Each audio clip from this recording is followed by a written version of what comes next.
Medical प्रवेश परीक्षा NEET UG 2024 के अंकों में हुई अनियमितता और उससे उभरे विवाद को लेकर छात्र परेशान है। छात्र को समझ ही नहीं आ रहा है कि जिस तरह का पेपर लीक हुआ है उसको लेकर भविष्य में क्या करे। हमारे साथ कुछ छात्र हैं जो आगे आने वाली परीक्षा देने वाले हैं और कुछ ऐसे भी छात्र हैं जो 2024 के परीक्षा में सम्मिलित हुए थे। हम सीधे इनसे जानेंगे और समझेंगे जिस तरह पेपर लीक सामने आया है उस पूरे प्रकरण को लेकर छात्र और छात्राएं क्या कहते हैं।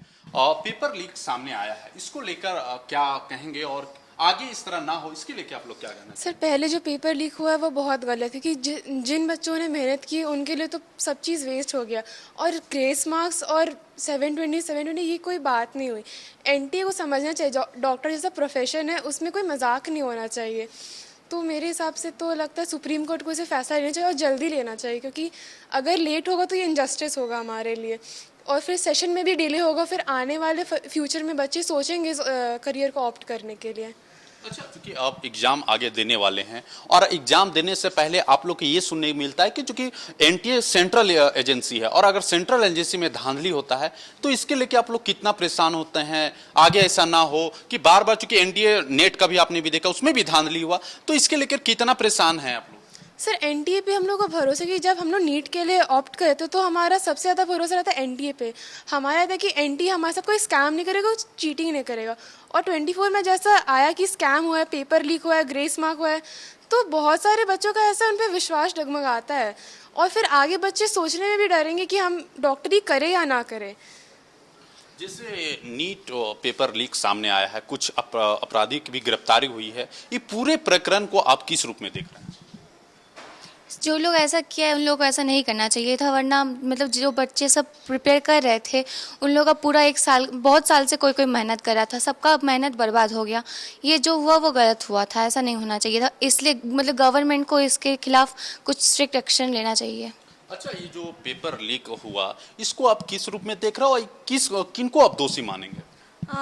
प्रोबेबली एनडीए को ही मानेंगे और फिर मतलब जो भी सरकार का भी गलती है इसमें, इसके ऊपर स्ट्रिक्ट एक्शन लेना चाहिए जल्दी ही, क्योंकि ऐसे मतलब बहुत गलत हुआ ना बच्चों के साथ कि मतलब जो खुद मेहनत करके गए हैं, जो अपने मेहनत से एग्ज़ाम दिए हैं। बाकी सब जिनको ग्रेस मार्क्स मिला है तो वो तो अलग है, जो लेकिन अब जो अपने मेहनत से दिए हैं वो लोग के लिए गलत हुआ है। तो इसमें मेनली एनटीए का ही गलती है। अच्छा, आप लोग नीट का प्रिपरेशन कब से स्टार्ट कर देते हैं और आप लोग कितने साल इसकी तैयारी करते हैं। अभी तो मैं 12th में ही हूँ, तो फिर प्रिपरेशन तो सब मेहनत करते हैं, सब अपना अच्छे से करते हैं।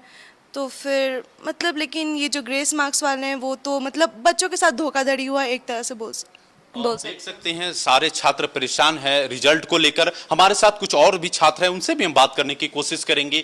पेपर लीक हुआ है, जो 2024 नीट यूजी का एग्जाम हुआ उसमें पेपर लीक हुआ है, ये पूरे चीजों को आप किस रूप में देख रहे हैं और क्या करना चाहेंगे इसके बारे में। मैं यही कहना चाहूँगा कि ये जो भी हुआ है हमारे साथ बहुत अन्याय हुआ है, इसका न्याय करना चाहिए सुप्रीम कोर्ट को जल्द से जल्द और हमें न्याय दिलाना चाहिए। और ये जो इस मामले में जो भी लोग हैं, मतलब जो भी इसमें सम्मिलित है, उन लोगों को कड़ी से कड़ी सज़ा मिलनी चाहिए इसके लिए। और ग्रेस मार्क्स किस बेसिस पे दिला गया है इसको भी ट्रांसपेरेंट करना चाहिए कि हम इस बेसिस पे ग्रेस मार्क्स दिए हैं। कभी बोलते हैं कि मैंने बच्चों लेट आए हैं उनको दिया, कभी बोलते हैं कि कुछ और हुआ, तो इसको ट्रांसपेरेंट करना चाहिए कि मैंने इस बेसिस पे इन बच्चों को ग्रेस मार्क्स दिया है। और कहीं ना कहीं ग्रेस मार्क्स मतलब अब किस बेसिस पे दिया गया। कोई बच्चे हैं कि 500 नंबर ला रहे हैं, ग्रेस मार्क्स मिल गया तो उनको 650 700 हो जा रहे हैं, और जो पढ़ने वाले बच्चे हैं, नहीं पढ़ने वाले बच्चे हैं, इनमें कुछ डिफरेंस नहीं पता चल रहा है। मान लीजिए मैं पढ़ रहा हूँ, मैं भी 720 लाया, जो नहीं पढ़ रहा है वो भी ग्रेस मार्क्स ला के 720 आ गया, तो वो भी मेरे बराबर आ चुका है। तो इसमें जो टॉपर नहीं आने वाला है वो भी टॉपर हो जा रहा है, और जो टॉपर आने वाला है वो तो टॉपर है ही। तो इसमें कहीं ना कहीं गलती हुआ है ग्रेस मार्क्स से, और मैं यही चाहता हूँ कि फिर से रीनीट एग्ज़ाम हो और सुप्रीम कोर्ट जल्द से जल्द इस पे न्याय करे। तो अपनी जगह है, कोर्ट तो फैसला लेगी, लेकिन आप जो इस तरह का पेपर लीक हुआ है इससे शिक्षा विभाग से आप क्या मांग करते हैं। हमारे यहाँ का शिक्षा विभाग तो मतलब मैं तो ये बोल रहा हूँ कि बहुत ये है, मतलब ख़राब चल रहा है सिस्टम, इसको सही करना चाहिए। आप क्या कहना चाहेंगे पेपर लीक के बारे में यही कहेंगे कि रीनीट तो होना चाहिए, पर उन्हीं बच्चों के लिए होना चाहिए जो एनटीए को एक ट्रांसपेरेंट प्लेटफॉर्म देना चाहिए जिसमें बच्चा लोग जो एक्चुअली जिनके साथ कुछ नाइंसाफ़ी हुई थी सेंटर्स पे, सिर्फ उन्हीं को रीनीट हो, वरना जो एक्चुअल अच्छे से जो बच्चे एग्ज़ाम्स में पास हुए और अच्छे नंबर लाए, उनके लिए इनइक्वालिटी होगी कि उनका रीनीट हो रहा है और उनमें अगर इफ़ इन केस वो अच्छा स्कोर नहीं कर रहे तो they not get better colleges. अच्छा, आप पहले स्टेट लेवल में धांधली सुनते थे, गड़बड़ी सुनते थे, और अब सेंट्रल लेवल में भी सामने आ गया है, तो इसको आप जो देख रहे हैं कि कभी एसएससी सीजीएल झारखंड में हुआ और अब एनटीए के थ्रू हो रहा, तो क्या करना चाह रहे हैं कि अब एजेंसी जो सेंट्रल एजेंसी उसमें भी अब धांधली शुरू हो गया?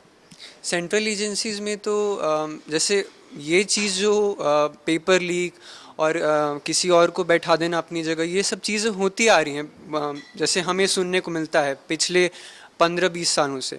बट ये चीज़ इतनी लाइमलाइट में और इतने फोकस में शायद ही पहली बार आ रहा होगा कि इतने बड़े स्केल पे चीज़ हुआ है। और जैसे पटना में तो कल ही जो लोग पेपर लीक करवाए थे, उन्होंने एक्सेप्ट कर लिया कि वो लोग पेपर लीक करवाए हैं, बट स्टिल कोई उनके खिलाफ क्या कार्रवाई हुई है, एनटीए ने क्या कार्रवाई किया है, वो कुछ वहाँ पे ट्रांसपेरेंट नहीं दिखा रहा है। शिक्षा विभाग से क्या मांग करते हैं कि आगे ऐसा ना हो, इसके लिए आप लोग क्या करते हैं? शिक्षा विभाग से यही मांग करते हैं कि वे हमारे एस्पिरेंट्स की भी प्रॉब्लम्स को समझें, क्योंकि हम एस्पिरेंट्स हैं। अगर हमें ऐसी न्यूज़ पता चलती है कि इतने 24 लाख 25 लाख बच्चे देते हैं, उनमें से इतने लार्ज स्केल ऑफ बच्चों का जो मार्क्स है वो बढ़ा दिया गया है नॉर्मलाइजेशन की वजह से, तो हम एस्पिरेंट्स को भी एक डीमोटिवेशन फेस करना पड़ता है कि ऐसा चीज़ अगर हो रहा है तो हमारे समय क्या होगा।